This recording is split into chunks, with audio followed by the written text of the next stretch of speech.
요즘 미국인들의 저녁 식탁이 완전히 바뀌고 있거든요. 근데 그게 그냥 식탁에서 끝나는 게 아니라 월스트리트 금융시장까지 뒤흔들고 있다면 믿어지세요? 오늘 분석에서는 이 작은 약 하나가 촉발한 거대한 수요의 변화가 축산물 시장의 판도를 어떻게 바꾸고 있는지 그 흥미로운 연쇄 반응을 한번 따라가 보겠습니다. 음식은 적당히, 그리고 채소 위주로. 우리한테 정말 익숙한 건강식단의 거의 황금늘 같은 말이었잖아요. 그런데 18년이 지난 지금 이 공식이 180도 뒤집혔습니다. 적당히 먹되 이젠 고기 위주로. 이게 바로 미국의 새로운 권고안이라는 겁니다. 대체 무슨 일이 벌어지고 있는 걸까요? 자, 그럼 이 거대한 식단 혁명, 도대체 뭐가 이끌고 있는 걸까요? 바로 그 두 가지 핵심 동력, 지금부터 살펴보겠습니다. 바로 이 두 가지입니다. 하나는 정부가 공식적으로 이게 건강에 좋아요 하고 콕 집어준 거고, 다른 하나는 의료계의 그야말로 혁신적인 신약이죠.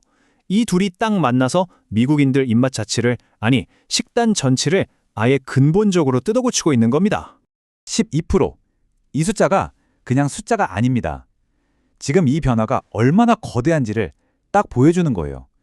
미국 성인 10명 중 1명 이상이 벌써 이 GLP-1 비만 치료제를 써봤다는 거거든요. 이건 뭐 단순한 유행을 넘어서 사회 전체를 움직이는 거대한 흐름이 됐다고 봐야죠. 이 약의 효과가 진짜 재밌어요. 그냥 배가 덜 고프네 이 수준이 아니고요. 뇌가 원하는 음식 자체를 바꿔버리는 거예요. 막 기름지고 단 거 이런 게 아니라 몸이 알아서 영양가 높은 단백질을 찾게 만든다는 거죠. 바로 이 지점, 여기서부터 시장 전체를 뒤흔드는 거대한 수요의 변화가 시작되는 겁니다. 그래서 말이죠. 첫 번째로 나타난 정말 놀라운 현상이 바로 이 소고기 시장입니다. 아니, 이건 뭐 경제학 교과서에 나오는 기본 원칙마저 그냥 무시하고 있거든요. 한번 같이 보시죠. 소고기 가격이요? 말 그대로 하늘 높은 줄 모르고 치솟고 있어요. 2000년 이후에 무려 3배 반이나 올랐다니까요? 근데 이상하잖아요. 보통 경제 상식대로라면 가격이 이렇게 뛰면 비싸서 못 먹겠다 하면서 수요가 줄어야 정상인데 소고기 시장은 전혀 딴판입니다. 심지어 엎친 데 덮친 격으로 공급 상황은 정말 최악으로 가고 있습니다. 키우는 소 자체가 수십 년 만에 제일 적고요. 가뭄이다 뭐다 하는 기후위기 때문에 다시 늘리는 것도 쉽지가 않아요. 한마디로 공급 쇼크 상태, 딱 이겁니다. 자, 그럼 이 미스터리 대체 어떻게 풀어야 할까요? 가격은 사상 최고, 공급은 사상 최악. 그런데도 사람들은 더 사려고 하는 이 이상한 현상. 답은 딱 하나입니다. 아까 우리가 봤던 그 단백질을 향한 새로운 욕구, 그 수요의 힘이 너무너무 막강해서 기존의 모든 경제 논리를 그냥 찍어 누르고 있는 거예요.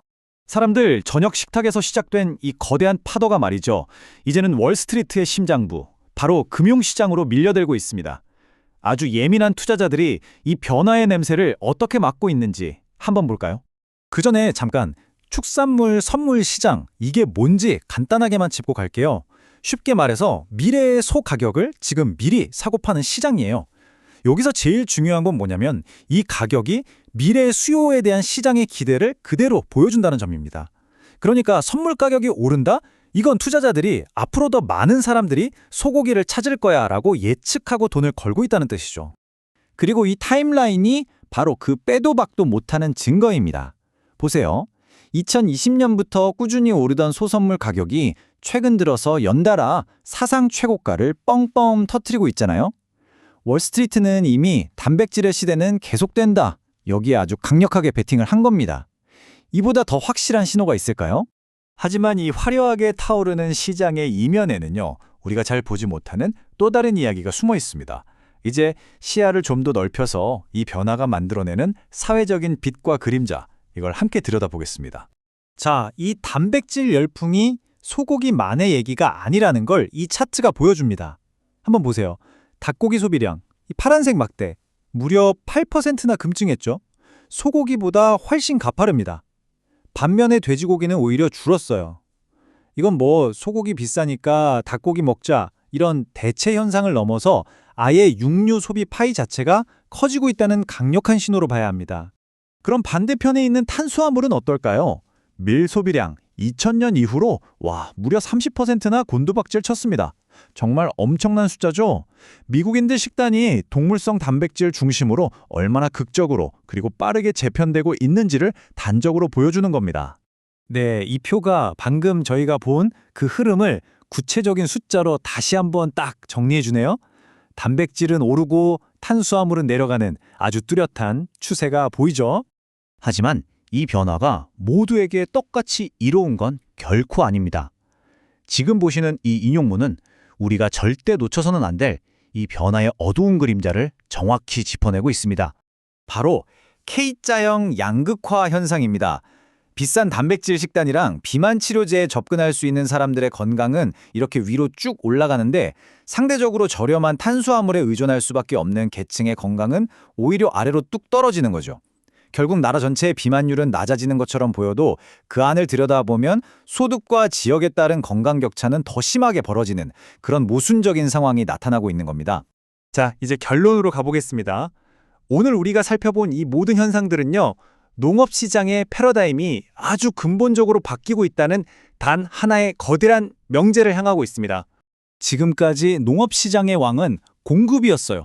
얼마나 많이 생산하느냐가 가격을 결정했죠. 근데 이제 시대가 완전히 바뀌었습니다.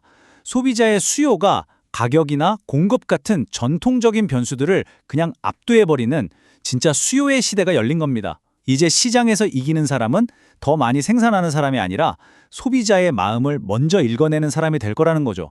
이렇게 시장의 룰 자체를 새로 쓰는 막강한 힘을 갖게 된 소비자. 그렇다면 이들의 변화하는 입맛은 과연 다음으로 또 어떤 시장의 지형도를 송두리째 바꿔 놓을까요? 아마 이게 새로운 시대를 맞이한 우리 모두에게 던져진 가장 흥미롭고도 중요한 질문이 아닐까 싶습니다.